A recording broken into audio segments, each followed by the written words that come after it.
ಸ್ನೇಹಿತರೆ, ನಂದಿ ಬೆಟ್ಟದ ತಪ್ಪಲಿನಲ್ಲಿ 1000ಕ್ಕೂ ಹೆಚ್ಚು ವರ್ಷಗಳಿಂದ ಕಾಲದ ಪರೀಕ್ಷೆಯನ್ನು ಎದುರಿಸುತ್ತಾ ನಿಂತಿರುವ ಒಂದು ದೇವಾಲಯ ಇದೆ. ಈ ದೇವಾಲಯಕ್ಕೆ ರಾಜರು ಬಂದಿದ್ದಾರೆ, ಋಷಿಗಳು ತಪಸ್ಸು ಮಾಡಿದ್ದಾರೆ, ಸಾವಿರಾರು ಭಕ್ತರು ತಮ್ಮ ಕಷ್ಟಗಳನ್ನು ಹೇಳಿಕೊಂಡಿದ್ದಾರೆ. ಆದರೆ ಈ ದೇವಾಲಯದ ಹಿಂದೆ ಅಡಗಿರುವ ರಹಸ್ಯ ಮತ್ತು ಇತಿಹಾಸದ ಬಗ್ಗೆ ಎಷ್ಟು ಜನರಿಗೆ ಗೊತ್ತು? ಇಂದು ನಾವು ತಿಳಿದುಕೊಳ್ಳೋಣ ನಂದಿ ಗ್ರಾಮದಲ್ಲಿರುವ ಶ್ರೀ ಭೋಗ ನಂದೀಶ್ವರ ದೇವಾಲಯದ ಸಂಪೂರ್ಣ ಕಥೆಯನ್ನು. ನಮಸ್ಕಾರ ಸ್ನೇಹಿತರೆ, welcome back to 3 Palm studio. ಸ್ನೇಹಿತರೆ, ಇವತ್ತು ನಾವು ಬಂದಿರೋದು ಕರ್ನಾಟಕದ ಚಿಕ್ಕಬಳ್ಳಾಪುರ ಜಿಲ್ಲೆಯ ನಂದಿ ಗ್ರಾಮದ ಹಾಗೂ ನಂದಿ ಬೆಟ್ಟದ ಪಾದದಲ್ಲಿರುವ ದೇವಸ್ಥಾನ ಶ್ರೀ ಭೋಗ ನಂದೀಶ್ವರ ದೇವಸ್ಥಾನ. ಈ ದೇವಸ್ಥಾನ ಸುಮಾರು ಎಲ್ಲರಿಗೂ ಗೊತ್ತಿರುತ್ತೆ, ಆಲ್ಮೋಸ್ಟ್ ತುಂಬ ಜನ ನೋಡಿರ್ತೀರ. ಇದು ತುಂಬ ಇತಿಹಾಸ ಇರೋ ದೇವಸ್ಥಾನ. ಸ್ನೇಹಿತರೆ, ಇವಾಗ ನಾವು ದೇವಸ್ಥಾನ ಒಳಗಡೆ ಹೋಗೋಣ, ದೇವಾಲಯ ಒಳಗಡೆ ಹೋಗ್ಬಿಟ್ಟು ಅದು ಇತಿಹಾಸ ನೋಡೋಣ. ಹಾಗೆ ಅಲ್ಲಿ ಅದು ವಿಶೇಷತೆ ಏನಿದೆ, ತುಂಬ ಸರಿಸುಮಾರು 1200 ವರ್ಷಗಳ ಹಳೆಯ ದೇವಸ್ಥಾನ ಯಾವ ಥರ ಇರುತ್ತೆ ಒಳಗಡೆ, ಅಲ್ಲಿ ಕಂಬಗಳಾಗಿರ್ಬೋದು, ವಾಸ್ತುಶಿಲ್ಪ ಹೇಗಿದೆ, ಅದೇ ಥರ ವಾಸ್ತು ಕಲೆಗಳು, ಚೋಳ ಕಾಲದಲ್ಲಿ ಮಾಡಿದಂಥ ಕಲೆಗಳು ಹೇಗಿದೆ ಅಂತ ಒಮ್ಮೆ ನೋಡ್ಕೊಂಡು ಬರೋಣ. ಸ್ನೇಹಿತರೆ, ಇದೇ ದೇವಸ್ಥಾನ ಎಂಟ್ರೆನ್ಸು. ಇಲ್ಲೇ ಇದೆ ನೋಡಿ ದೇವಸ್ಥಾನ, ಶ್ರೀ ಭೋಗ ನಂದೀಶ್ವರ ದೇವಸ್ಥಾನ. ಇಲ್ಲಿಂದ ಎಂಟ್ರೆನ್ಸು, ಒಳಗಡೆ ಹೋಗಿ ಒಮ್ಮೆ ನೋಡೋಣ.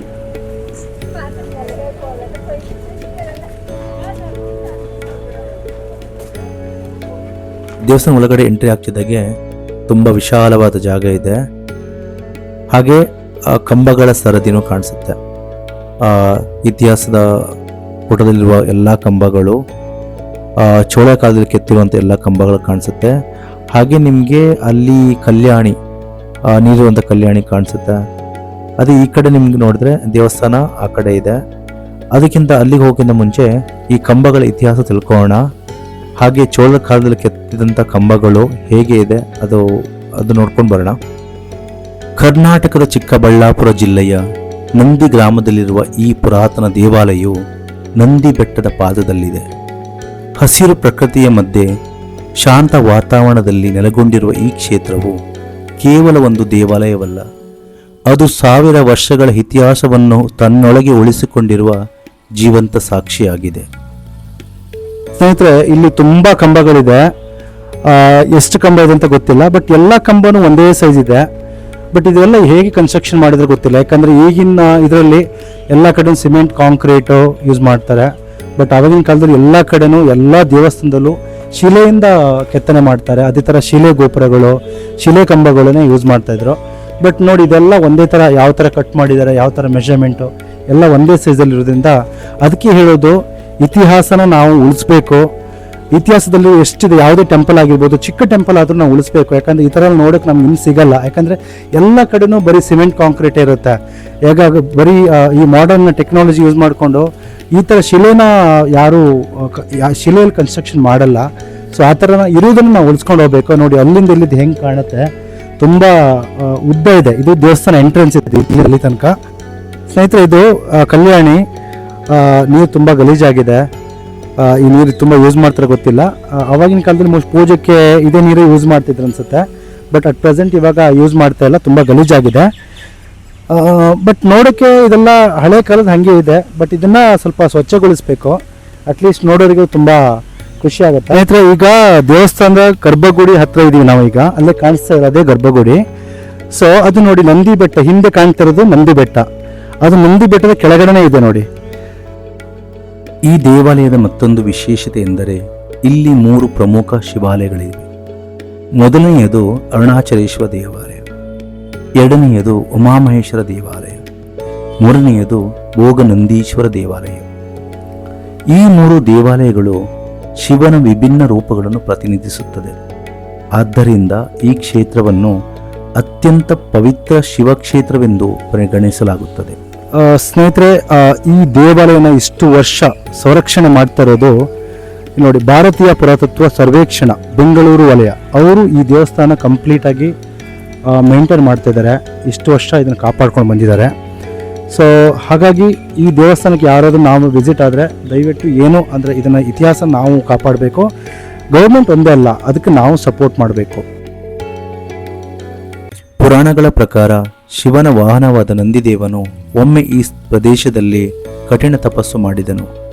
ವರ್ಷಗಳ ಕಾಲ ಭಕ್ತಿಯಿಂದ ಶಿವನ ಧ್ಯಾನ ಮಾಡಿದ ನಂದಿಯ ಭಕ್ತಿಗೆ ಮೆಚ್ಚಿದ ಪರಮಶಿವನು ಅವನ ಮುಂದೆ ಪ್ರತ್ಯಕ್ಷನಾಗಿ ಆಶೀರ್ವದಿಸಿದನು.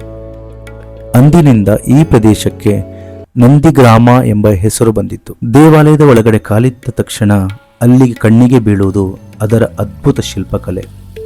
ಕಲ್ಲಿನ ಕಂಬಗಳ ಮೇಲೆ ಕೆತ್ತಲಾದ ದೇವತೆಗಳ ಚಿತ್ರಗಳು, ಯಕ್ಷ ಗಂಧರ್ವರು, ಪ್ರಾಣಿಗಳು ಹಾಗೂ ಪುರಾಣ ಕಥೆಗಳು ನೂರಾರು ವರ್ಷಗಳ ಹಿಂದಿನ ಕಲಾವಿದರ ಪ್ರತಿಭೆಯನ್ನು ತೋರಿಸುತ್ತದೆ.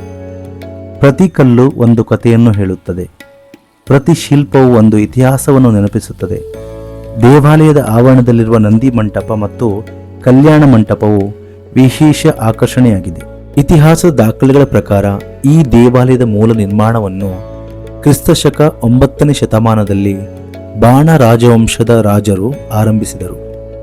ಬಾಣರಾಜರು ಶಿವಭಕ್ತರಾಗಿದ್ದು ಈ ಪ್ರದೇಶವನ್ನು ತಮ್ಮ ಪ್ರಮುಖ ಧಾರ್ಮಿಕ ಕೇಂದ್ರವನ್ನಾಗಿ ಅಭಿವೃದ್ಧಿಪಡಿಸಿದರು. ನಂತರ ಚೋಳ ಸಾಮ್ರಾಜ್ಯ ರಾಜರು ದೇವಾಲಯವನ್ನು ವಿಸ್ತರಿಸಿದರು.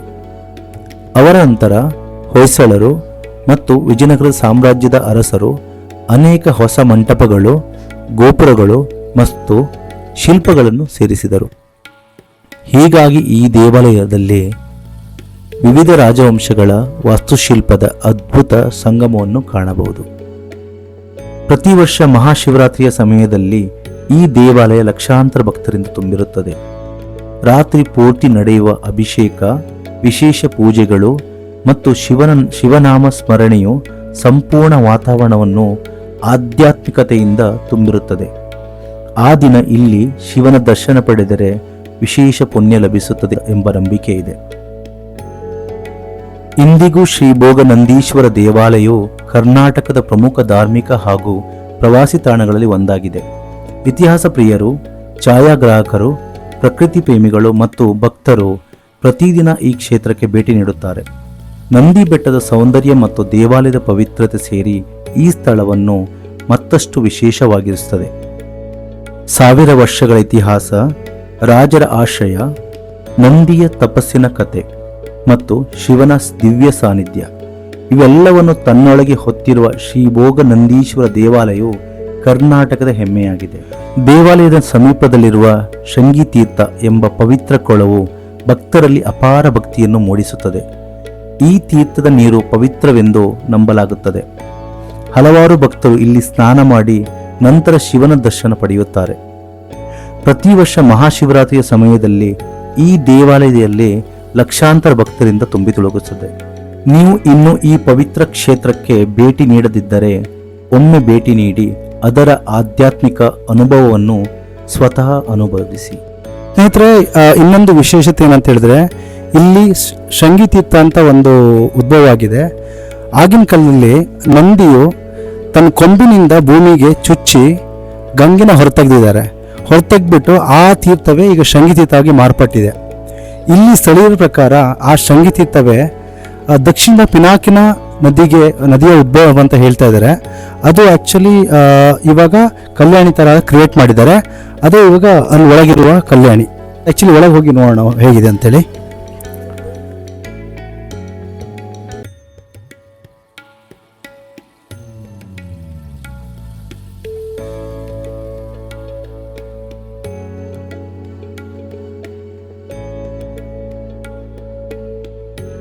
ಸ್ನೇಹಿತರೆ, ಇವಾಗಷ್ಟೇ ನಾವು ಒಳಗಡೆ ದರ್ಶನ ಮಾಡ್ಕೊಂಡು ಬಂದ್ವಿ.